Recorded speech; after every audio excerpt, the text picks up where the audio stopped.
Supreme court میں election سے متعلق بڑے کیس سماعت کے دوران ججز کے اہم ریمارکس سوال اٹھایا کہ بیوروکریسی سے آروز ڈی آروز لینے سے شفافیت پر کیسے سوال اٹھا۔ تحریک انصاف کو اس وقت کیوں یاد آیا جب آروز ڈی آروز تعینات ہو چکے تھے؟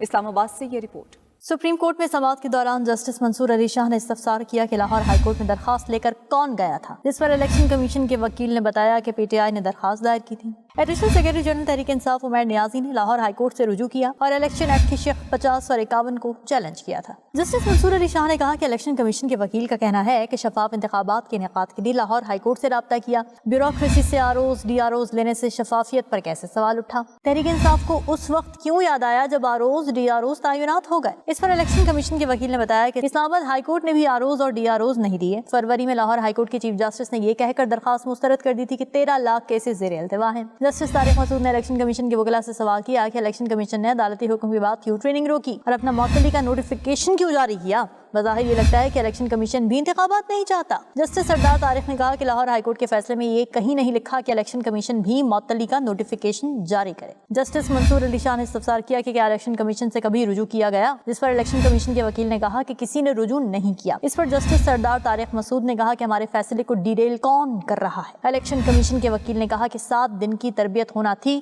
لیکن ہائی کورٹ کے فیصلے سے روک دی گئی۔ اٹارنی جنرل نے کہا کہ انہیں ہائی کورٹ میں سماعت کا علم ہی نہیں تھا۔